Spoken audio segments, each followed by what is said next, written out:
आज का टॉपिक क्या है? G20, जिसको बोलते हैं group 20।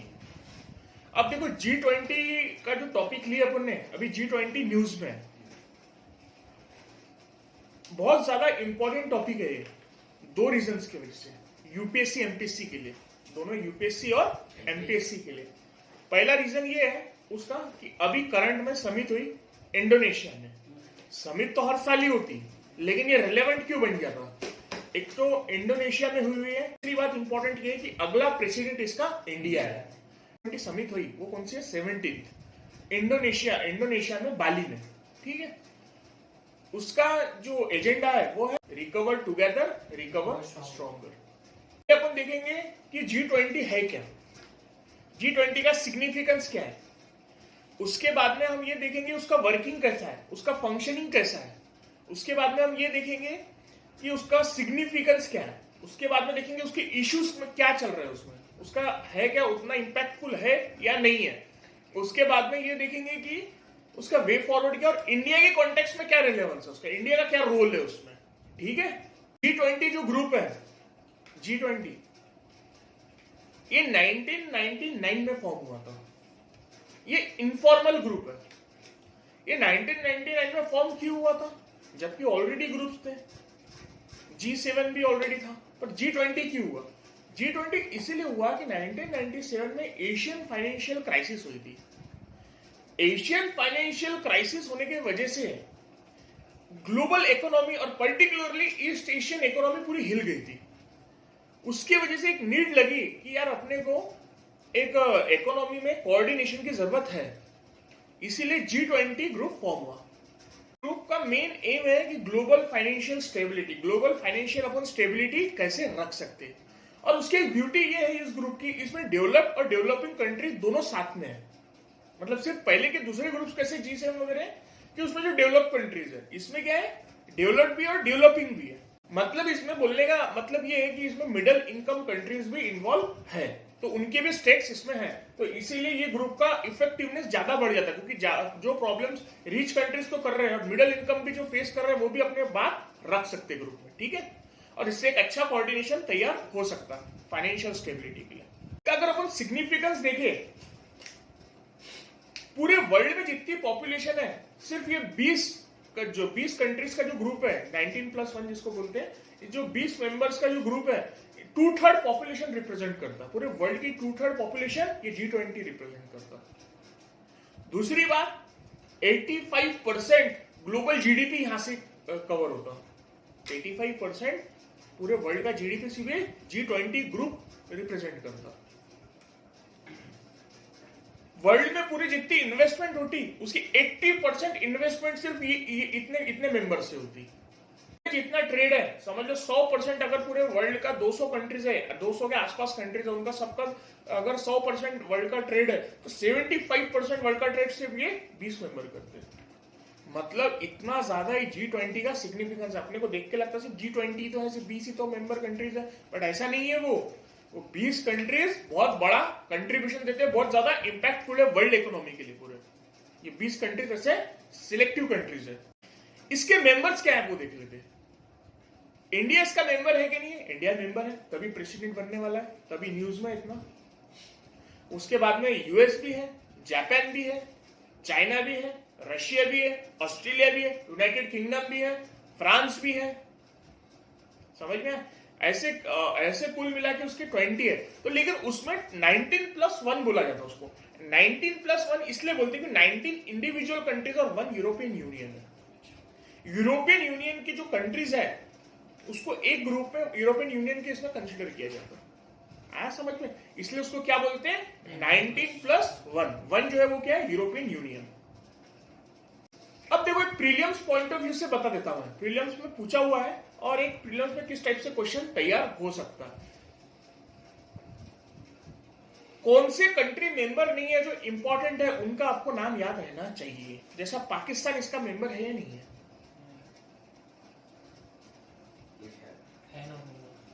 Pakistan is not a member of G20। नहीं, आपने 2 मार्क्स खो दिए। ध्यान से बोलो आंसर।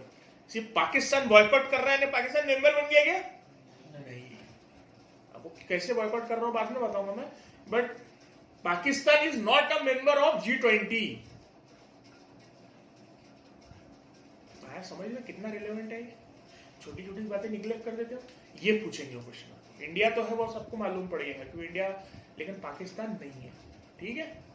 19+1 और उसमें रिप्रेजेंट करते IMF और वर्ल्ड बैंक, साथ में उसके रिप्रेजेंटेटिव वहां ग्रुप में रहते। मीटिंग में हमेशा एक IMF का रिप्रेजेंटेटिव रहता और एक वर्ल्ड बैंक का रिप्रेजेंटेटिव रहता वहां पे। कब परमानेंट सेक्रेटरीट कहां है?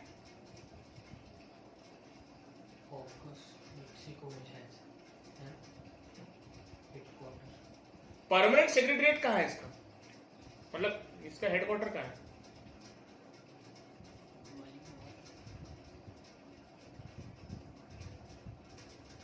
इसका कोई हेडक्वार्टर ही नहीं है, कोई सेक्रेटरीट ही नहीं है। देखो ऐसे इंपॉर्टेंट रहते हैं। आपको न्यूज़पेपर में क्या पढ़ना है ये भी समझेगा, जो मैं बता रहा, जो मैं हाईलाइट कर रहा है ये समझो। ऐसा आपको न्यूज़पेपर में उठा के आना चाहिए। अपने काम की ये चीजें रहती है एग्जाम पॉइंट ऑफ व्यू से। MPSC UPSC के लिए ये काम की चीजें रहेंगी। समझ में आ रहा है या नहीं आ रहा? समझ में आ रहा? समझ में? तो नो परमानेंट सेक्रेटरीट मेंशन कर लो। वो देंगे usually permanent secretariat as Paris, क्योंकि यूजुअली पेरिस में है कई लोग है, जैसे फाइनेंशियल एक्शन टास्क फोर्स का है, या वॉशिंगटन दे देंगे जो फेमस प्लेसेस है दिखाने के लिए कि ये है। बट कोई परमानेंट सेक्रेटरीट नहीं है, कोई परमानेंट ऑफिस नहीं है, इसलिए उसको इनफॉर्मल ग्रुप बोलते हैं। G20 समिट है, उसको फॉर्मली क्या बोला जाता? उसको बोला जाता summit on financial market and world economy, ये नाम है उसका फॉर्मली। टाइटल याद रखना प्रीलिम्स के लिए। अब देखो कुछ एनालिटिकल पॉइंट ऑफ व्यू बता रहा हूं मैं आपको। इस देखो 1997 की क्राइसिस हुई थी, सॉरी एशियन क्राइसिस हुई थी, एशियन इकोनॉमिक क्राइसिस हुई थी, मैंने बताया आपको। उसके वजह से ही 1999 में ग्रुप बना अर्जेंट में, ताकि ऐसी क्राइसिस वापस ना हो। लेकिन फिर भी 2008 की ग्लोबल फाइनेंशियल क्राइसिस हुई। ये क्वेश्चन मार्क तैयार कर दिया इसने कि भाई इतना बड़ा ग्रुप बना के फायदा क्या हुआ कि वापस से क्राइसिस अगर हो रही है तो। फिर उन्होंने कुछ मॉडिफिकेशन किए उसके वर्किंग में। कैसा? पहले क्या था, G20 के जो मेंबर्स है उनका कौन आते थे मेंबर रिप्रेजेंट करने के लिए? गवर्नेंस, सेंट्रल बैंक के गवर्नेंस और फाइनेंशियल मिनिस्टर्स, फाइनेंस मिनिस्टर और सेंट्रल बैंक के गवर्नर्स। G20 मेंबर्स के हर एक कंट्री का एक उसका गवर्नर, सेंट्रल बैंक का गवर्नर और उसका फाइनेंस मिनिस्टर आके रिप्रेजेंट करता था। और ट्वाइस ए ईयर करते। कितना? ट्वाइस ए ईयर उनकी मीटिंग होती एक जगह वहां पर, मतलब अपने अपने इकोनॉमी का हाल बताते कि ऐसे ऐसे हमारी इकोनॉमी है, ऐसे ऐसे इश्यूज है, ये फेस कर रहा है। मतलब उससे क्या होता है, ग्लोबल हाइलाइट्स में आ जाते कि ऐसा ऐसा ये कंट्री में इकोनॉमी का इश्यूज आ रहा है, ताकि उसको टैकल करने के लिए उससे भाई इंपोर्ट एक्सपोर्ट कितना करना, उससे उसके मतलब फाइनेंशियल उससे रिलेशन कितना बनाना, सब समझ में आता और उसको भी कैसे संभालना, कुछ क्लैरिटी आती। फिर भी ये चीज रुकी नहीं, ग्लोबल फाइनेंशियल क्राइसिस हुई 2008 में। फिर क्या करना चाहिए था? इसीलिए उन्होंने कुछ मॉडिफिकेशन ये किए कि अब सिर्फ ये लोग रिप्रेजेंट नहीं करेंगे, अब जो कंट्री का गवर्नमेंट का हेड है, नेशन का हेड है, वो भी रिप्रेजेंट करेगा। इसीलिए 2011 से एक तो प्रेसिडेंट कंट्री का जो इंपॉर्टेंट रोल प्ले करता है, या प्राइम मिनिस्टर, इंडिया के केस में प्राइम मिनिस्टर, वो लोग रिप्रेजेंट करते जाके साल में एक बार। इसका मतलब ये नहीं है कि वो जो पहले रिप्रेजेंट कर रहे थे उन्होंने बंद कर दिए, वो तो साल में ट्वाइस ए ईयर जो करना है वो तो कर ही रहे, फाइनेंस मिनिस्टर और सेंट्रल बैंक गवर्नर। साथ ही गवर्नमेंट का हेड भी साल में एक बार कंट्री को रिप्रेजेंट कर रहा, जैसे कि इंडोनेशिया में इस बार प्रधानमंत्री नरेंद्र मोदी ने रिप्रेजेंट किए। शायद कल की मीटिंग थी, कल ही हुआ, शायद कल ही हुआ ना। अब देखो उसके वर्किंग के ऊपर आता हूं। G20 की जो वर्किंग है दो ट्रैक्स में डिवाइड है, एक है फाइनेंस ट्रैक और एक है शेरपा ट्रैक। ठीक है, फाइनेंस ट्रैक यानी क्या होता, उसके जो फिस्कल इश्यूज है, उसके जो फाइनेंशियल रेगुलेशंस है, उसका जो फिस्कल बजट है, उससे रिलेटेड डिस्कशन होता। और अपने अपने गवर्नर, अपने फाइनेंस मिनिस्टर आके मीटिंग में वो चीज रखते कि ऐसा ऐसा हमारे कंट्री के ये सब चीजें हैं, वो एक लेवल पे डिस्कशन होता। और शेरपा ट्रैक क्या है? सेकंड ट्रैक रहती है शेरपा ट्रैक। शेरपा ट्रैक यानी वो मैक्रो लेवल के एजेंडा लेते, जैसे developmental agenda, anti corruption agenda, sustainable development agenda, समझ में आया? सस्टेनेबिलिटी, ऐसे बड़े एजेंडा को काय में लेते हैं? शेरपा ट्रैक में। तो ऐसे दो ट्रैक है, ये याद रखना। अगर प्रीलिम्स में आ गया sherpa track is usually seen in news, is related to which group? तो काय से रिलेटेड हो? G20। उसकी फंक्शनिंग कैसी होती? प्रेसिडेंट कौन से कंट्री का कौन से साल बनेगा कैसे डिसाइड होता? देखो 19+1, 19 कंट्रीज प्लस 1 ग्रुप, ये जो 19+1 जो है, ये जो मेंबर्स है, ये क्या करते हैं?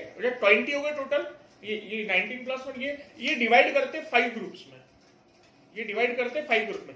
एक ग्रुप में 4 कंट्री से ज्यादा नहीं रहना चाहिए, ऐसे इसमें डिवाइड होता है प्रोपोर्शन में, ठीक है? और उसमें से हर ग्रुप का हर साल एक मेंबर बनता, मतलब group 1, group 2, group 3, group 4, group 5, उसमें से हर ग्रुप का एक मेंबर अलग अलग इसका बनता है। जैसे इंडिया है, उसमें ग्रुप 2 में इंडिया, मेरे ख्याल से जहां तक के मेरा नॉलेज है, उसमें टर्की रशिया अपने साथ में है, तो इंडिया ग्रुप 2 में, समझ में आया? तो वैसे रोटेट होते रहता, group wise rotate, country wise rotate नहीं होता। एक और कीवर्ड है प्रीलियम्स के पॉइंट ऑफ व्यू से बताता, ट्रायोका, TROIKA, ट्रायोका। ट्रायोका कहने क्या होता कि जैसे कि 2022 में प्रेसिडेंट कौन है? इंडोनेशिया। अब इंडोनेशिया क्या करेगा? जो प्रीडेसेसर जो था उसका अर्लियर प्रेसिडेंट, जैसे अर्लियर 2021 में रोम, इटली, 2021 में कौन था? इटली, ये भी याद रखना प्रीलिम्स के लिए। 2021 में कौन था मेंबर प्रेसिडेंट उसका? इटली। तो 2021 का जो मेंबर है इटली, और 2023 का अपकमिंग मेंबर जो नेक्स्ट मेंबर रहेगा वो है, जैसा नेक्स्ट प्रेसिडेंट जो रहेगा वो है इंडिया। ये तीनों मेंबर मिलके आपस में कोऑर्डिनेट करते हैं। ये क्यों करते हैं? ताकि पॉलिसी में कोहेरेंस रहे, कंसिस्टेंसी रहे। अब कुछ ऑर्गेनाइजेशंस हैं जो G20 के वर्किंग में उसको गाइड करते हैं, G20 के वर्किंग में उसको गाइड करते हैं, जैसा फाइनेंशियल स्टेबिलिटी बोर्ड, जैसा IMF, International Monetary Fund, World Bank, World Trade Organisation, ये सब क्या करते group? OECD, Organisation of Economic Cooperation and Development, ये सब ग्रुप क्या करते हैं? पॉलिसी एडवाइस देते हैं। जब भी अगर जरूरत पड़ी G20 के मेंबर्स को, तो ये लोग ग्रुप, ये जो ग्रुप है, ये ऑर्गेनाइजेशन हमेशा रेडी रहते हैं एडवाइस देने के लिए। तो ये भी एक एडवांटेज है। अब देखो G20 का इंपॉर्टेंस क्या है आज के टाइम में? इंपॉर्टेंस ऑफ G20,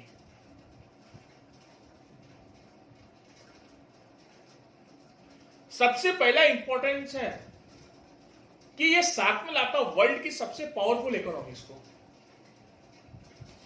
और मोस्ट इंपॉर्टेंटली डेवलप्ड कंट्रीज और डेवलपिंग कंट्री दोनों साथ में रहते हैं। डेवलप्ड कंट्री जैसे USA, यूनाइटेड किंगडम, फ्रांस, और डेवलपिंग कंट्रीज जैसे इंडिया, जापान, चाइना, ये डेवलपिंग कंट्रीज।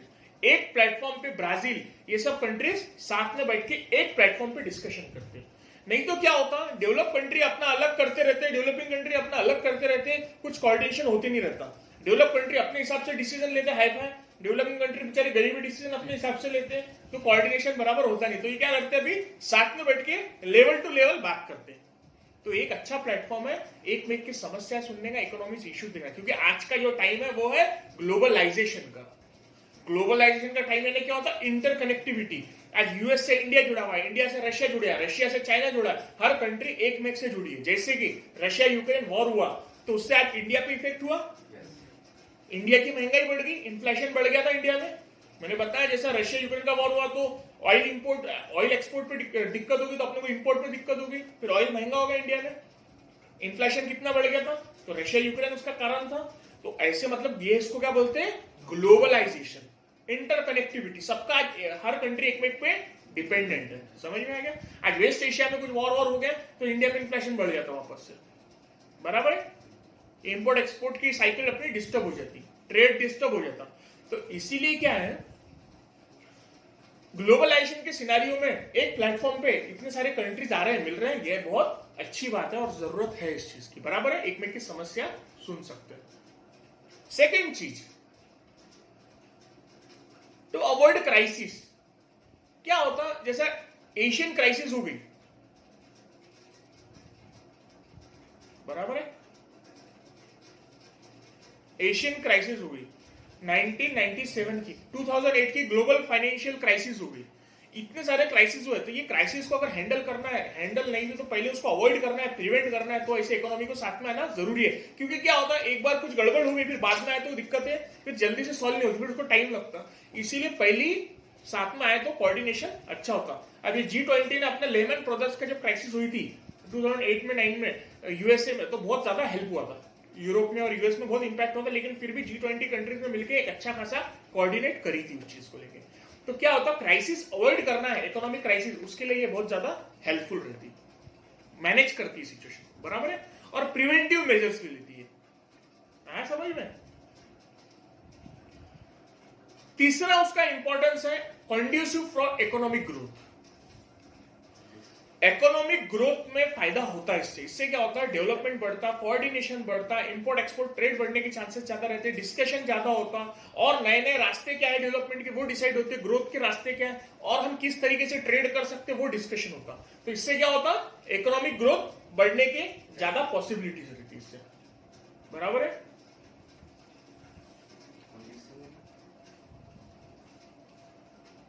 चौथी चीज है रिप्रेजेंटेशन अच्छा है इसका।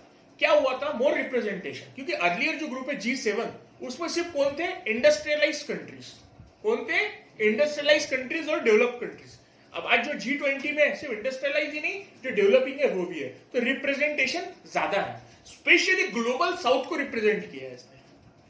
ग्लोबल साउथ तो पहले बहुत अंडर रिप्रेजेंटेड रहा हुआ है, क्योंकि ग्लोबल साउथ को लोग ऐसी ही नजर से देखते थे, वो लोग जो हम लोग हैं। ग्लोबल साउथ यानी इंडिया हो गया, सऊदी अरेबिया हो गया, ईस्ट एशियन कंट्रीज हो गई, उनको ऐसे ही देखते थे लोग। जो ऊपर के जो नदन थे, जो नदन ग्लोब था, जो नदन वर्ल्ड है, जैसा वेस्टर्न कंट्रीज है, उन लोगों को एक लेवल पे देखा जाता था, और हमारे को नीचे के सदर्न कंट्रीज को ऐसे ही देखा जाता था। उनको भी एक रिप्रेजेंटेशन मिला, समझ में आया? उसके बाद में इसने एक अपना एक अलग सिग्निफिकेंस ऐसा बताया, सबसे बड़ी बात कोविड-19 पैंडेमिक में। कोविड-19 पैंडेमिक जैसी सिचुएशन आई तो ऐसे ग्रुप कितने अहमियत करते हैं, ये बात साबित हो गई। फॉर एग्जाम्पल, कोविड-19 पैंडेमिक के टाइम पे G20 कंट्रीज ने कमिटमेंट ली थी पूरे वर्ल्ड के 70% पॉपुलेशन को 2022-2023 तक हम वैक्सीनेट करेंगे, हेल्प करके। इसीलिए उसमें इंडिया ने भी बहुत योगदान दिया। इंडिया ने भी अफ्रीकन कंट्रीज में वैक्सीनेशन पहुंचाया, कई यूरोपियन कंट्रीज में भी इंडिया ने हेल्प किया था। तो इंडिया ने भी किया, ऐसी सभी G20 कंट्रीज ने किया। तो इनकी कमिटमेंट थी कि 2022 तक के, मिड 2022 तक के हम 70% ऑफ वर्ल्ड पॉपुलेशन को वैक्सीनेट करेंगे।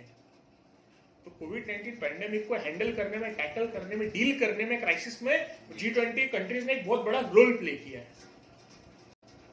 एक अगला इंपॉर्टेंस ये है उसका कि रशिया यूक्रेन वॉर जैसी परिस्थिति, चाइना ताइवान जैसा issue, north Korea south Korea जैसा इशू, भले ही इसमें से कई कंट्री मेंबर नहीं है, जैसे नॉर्थ कोरिया इसका मेंबर नहीं है, ताइवान तो अलग से मेंबर नहीं है, चाइना मेंबर है, लेकिन क्या होता, इससे डील करने में डिस्कशन होता आपस में। सामने अगर कंट्रीज 1 to 1 बैठ रही, सब कर रही, तो उसमें से समस्या का समाधान होता और उससे ये समझ में आता है कि हम लोग एक एक पे कितने डिपेंडेंट है। तो अननेसेसरी डिस्प्यूट बढ़ा के कोई फायदा नहीं, इसीलिए उससे क्या होता, फिर सोल्यूशन निकलता। तो कई बार क्या होता है, ऐसे बड़े वॉर लाइक सिचुएशन में भी ऐसे इकोनॉमिक ग्रुप भी सोल्यूशन निकाल देते हैं, उससे डायलॉग्स ज्यादा होते, डिस्कशन ज्यादा होता, बराबर है। इकोनॉमिक एग्रीमेंट्स होते, तो उससे क्या होता, कई बार ये ऐसे इशू को भी टैकल करने में, डील करने में हेल्प होती है। अभी हम देखेंगे इश्यूज क्या है, प्रॉब्लम्स क्या फेस कर रहा है G20, क्या चीजें हैं कि G20 पूरा इफेक्टिव नहीं हो पा रहा, उसमें इफेक्टिवनेस में क्या दिक्कतें आ रही, द प्रॉब्लम्स फेसिंग G20, ठीक है। प्रॉब्लम्स इन G20 लिख सकते हैं, इश्यूज इन G20 या प्रॉब्लम्स इन G20 लिख सकते हैं, हेडिंग लिखे।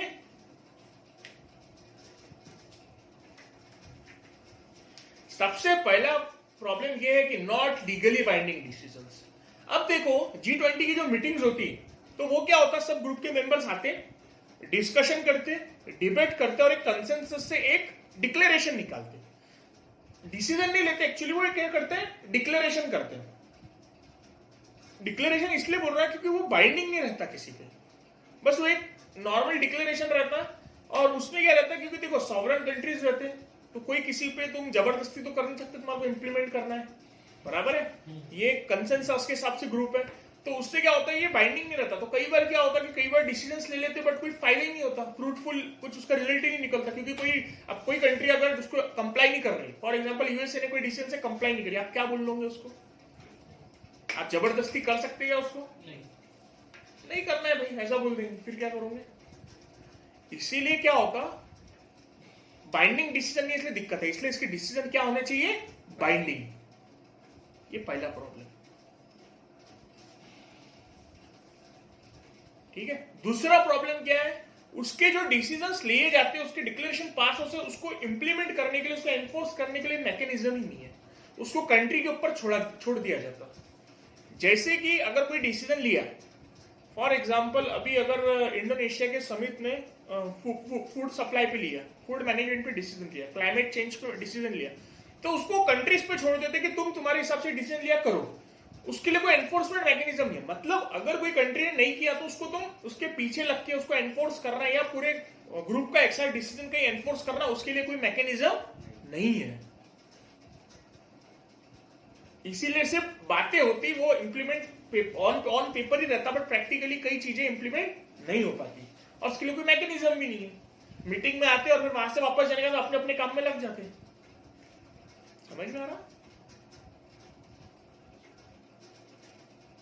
सिर्फ क्या रहती, ज्यादा से ज्यादा उसमें क्या रहता, पीयर रिव्यू रहता, रिव्यू होता, पर उससे ज्यादा कुछ नहीं होता, और एक पब्लिक रिस्पॉन्सिबिलिटी रहती, लेकिन उससे काम नहीं होता ना, एक एनफोर्समेंट मैकेनिज्म प्रॉपर चाहिए रहता है लेवल पे।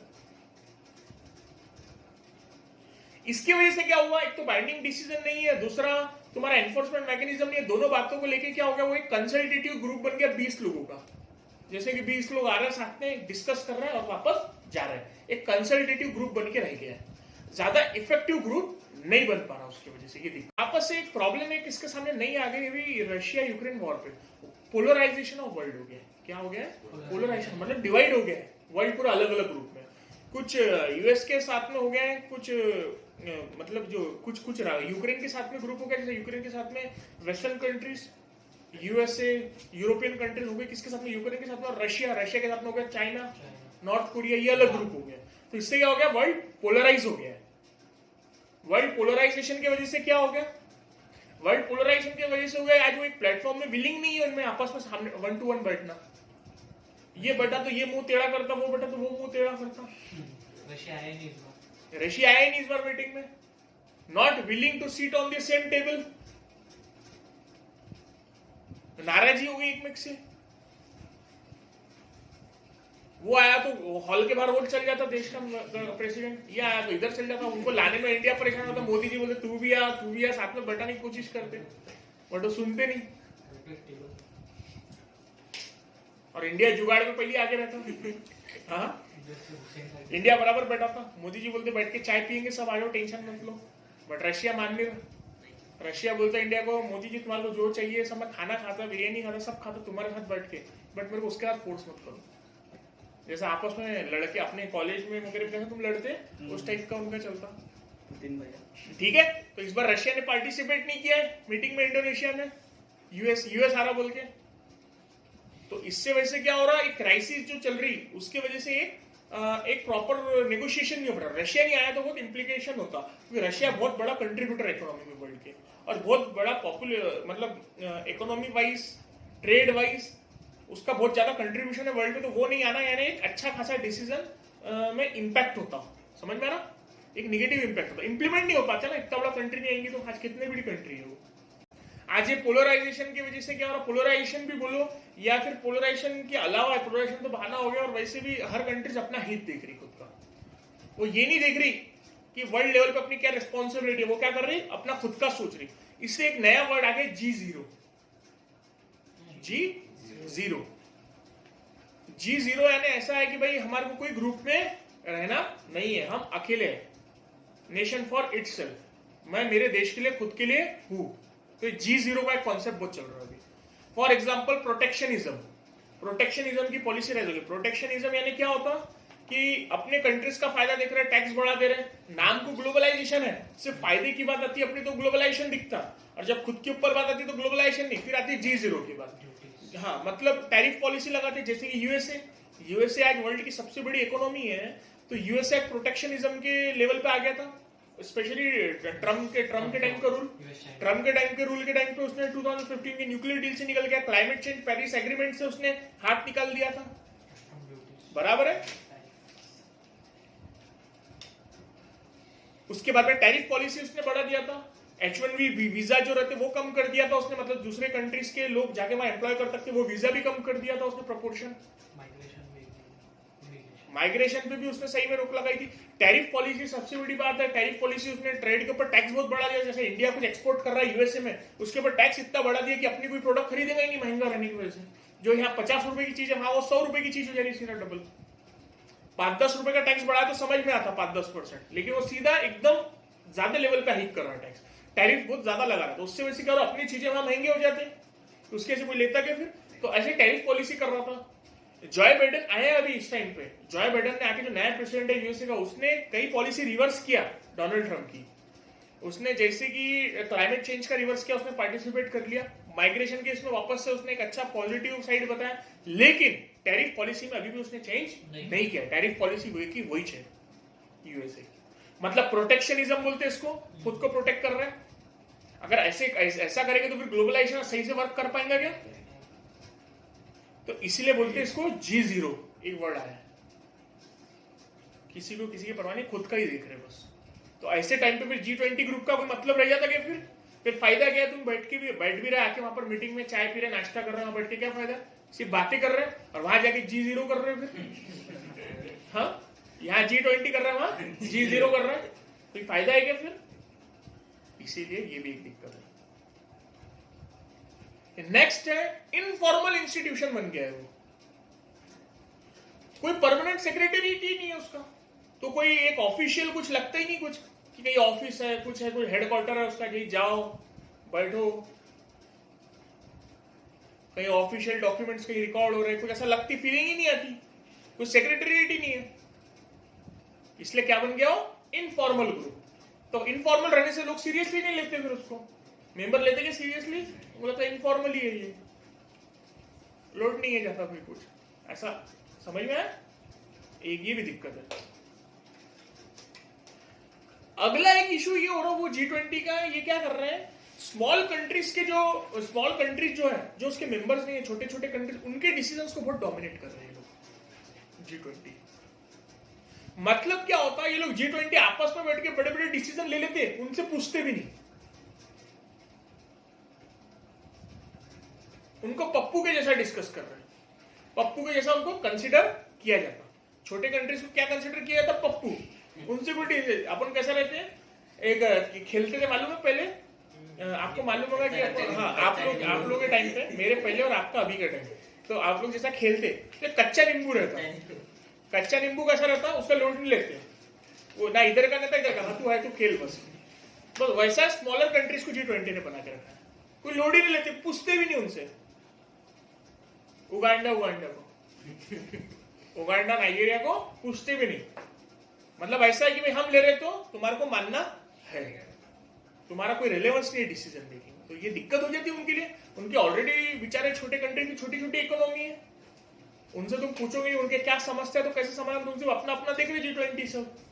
जैसे कि एक G20 का डिसीजन हुआ था बीच में रिसेंटली, एक बार एडिटोरियल में भी आया था वो, उन्होंने फाइनेंसिंग बंद कर दी नए कोल प्लांट्स को। उन्होंने डिसीजन लिया है क्लाइमेट चेंज को मद्देनजर रखते हुए, नए जो कोल प्लांट है, कोयले के जो प्लांट है इलेक्ट्रिसिटी वगैरह के लिए, किसी चीज के लिए, उसके फाइनेंसिंग बंद कर दी उन्होंने। तो उसमें मतलब अल्टरनेट देखो, ये तो चलो पैसे वाली कंट्रीज है G20, इनको दिक्कत नहीं दूसरे प्लांट, दूसरे रिन्यूएबल एनर्जी अल्टरनेट ढूंढने में, लेकिन जो छोटे कंट्रीज है वो लोग तो इनके ऊपर डिपेंड है फाइनेंस के लिए, एड के लिए, फाइनेंशियल एड के लिए, बराबर है। अगर आप ये नहीं देंगे तो वो लोग कहां जाएंगे फिर?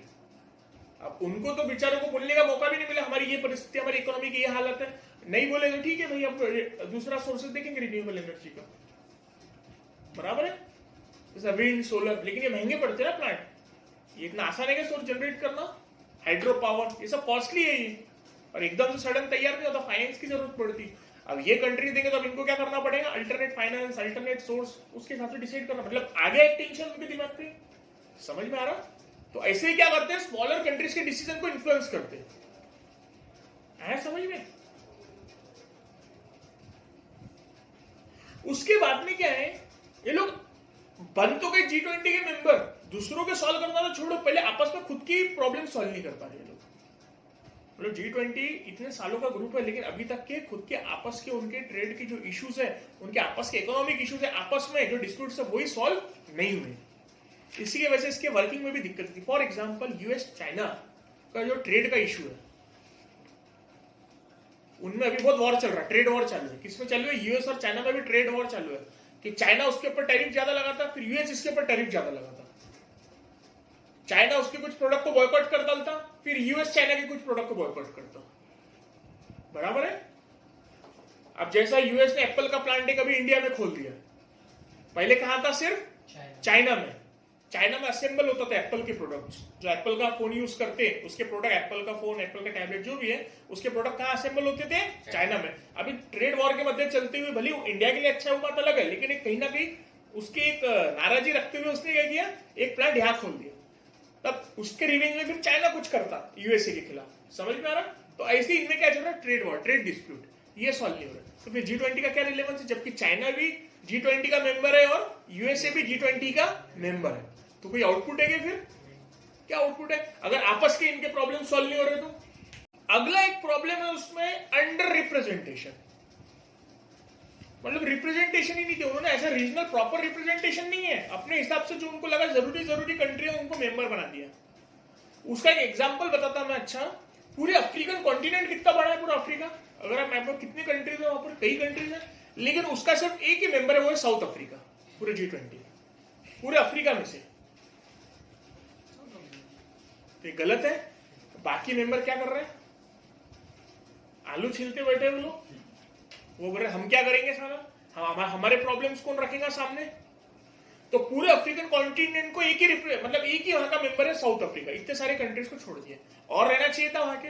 तो क्या ये अंडर रिप्रेजेंटेशन? जबकि यूरोप का देखो, अब यूरोप के मैक्सिमम कंट्रीज मेंबर बनते हैं। अब नॉर्दर्न अमेरिका का देखो, यूएसए भी और कनाडा भी है। एशिया का देखो, चाइना है, इंडिया है, जबकि अफ्रीका का सिर्फ एक ही है, वो है साउथ अफ्रीका। ये दिक्कत है, अंडर रिप्रेजेंटेड। सेल्फी क्या करना चाहिए? अब ये जो इश्यूज चल रहे हैं उसके लिए क्या वे फॉरवर्ड, क्या रहना चाहिए, सॉल्यूशन क्या रहना चाहिए?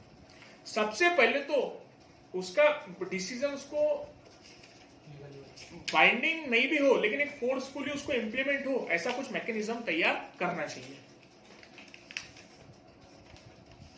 दूसरी बात, एनफोर्समेंट मैकेनिज्म एक लाना चाहिए प्रॉपर।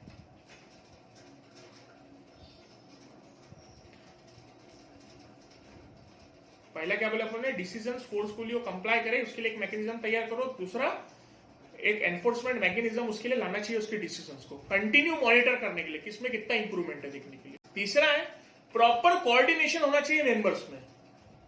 अभी भी प्रॉपर कोऑर्डिनेशन नहीं है, जैसे कि यूएसए में और रशिया में कोऑर्डिनेशन है। रशिया मीटिंग में नहीं है इंडोनेशिया की, गलत है, इसलिए ऐसा कोऑर्डिनेशन होना चाहिए। बराबर है। चौथी चीज आप क्या कर सकते हैं, ब्रिजिंग ईस्ट और वेस्ट को। आज एक G20 एक ऐसा प्लेटफॉर्म है जिससे आज ईस्ट और वेस्ट जो एक पोलराइज हो गया है, ईस्ट एक साइड चले गया, वेस्ट एक साइड चले गया। ईस्ट में जैसे Russia, China, north Korea, Iran वगैरह एक साइड में आ गए, और वेस्ट में यूरोपियन कंट्रीज और यूएसए, वेस्टर्न कंट्रीज अलग एक साइड में आ गए। तो इनकी जो गैप जो तैयार हो गई, इसको ब्रीच करने के लिए G20 एक अच्छा प्लेटफॉर्म है। बराबर है। जैसे कि आज रशिया के ऊपर इकोनॉमिक सैंक्शंस वेस्टर्न कंट्रीज ने लगा दिया, फिर उसको रिवेंज करते हुए रशिया ने इकोनॉमिक सैंक्शंस लगा दिया। बराबर है। उससे क्या हो रहा, वर्ल्ड की इकोनॉमी डिस्टर्ब हो रही, वर्ल्ड की इकोनॉमी डिस्टर्ब हो रही। तो ये ना होते हुए इसलिए क्या करना चाहिए, ये ब्रीच, गैप ब्रीच करना चाहिए पूरी। ठीक है, उसका सॉल्यूशन निकालना चाहिए। उसके बाद में G20 जो इनफॉर्मल है उसको फॉर्मलाइज कर देना चाहिए। फॉर्मलाइज कैसा करेंगे, जैसे उसका परमानेंट सेक्रेटेरिएट एक बना देंगे, बराबर है, फॉर्मलाइजेशन ऑफ G20। अगली चीज है उसके रिप्रेजेंटेशन बढ़ाना चाहिए, जैसे for example more countries from Africa, और कंट्रीज को रिप्रेजेंटेशन देना चाहिए, सिर्फ साउथ अफ्रीका को छोड़ के भी और भी कंट्रीज वहां आने चाहिए एज अ मेंबर।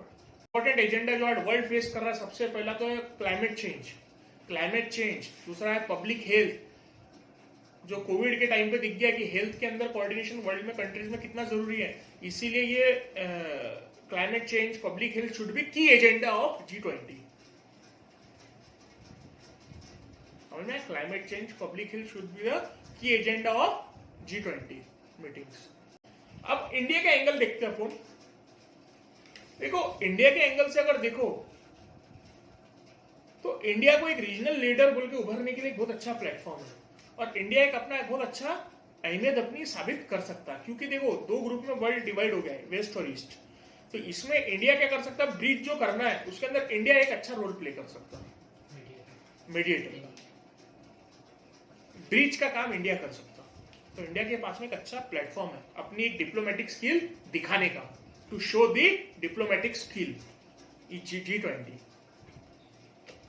इकोनॉमी को इंटीग्रेट करने के लिए, और इससे इंडिया की भी इकोनॉमी में फायदा हो सकता है G20 से, क्योंकि इंडिया क्या है, इमर्जिंग इकोनॉमी है।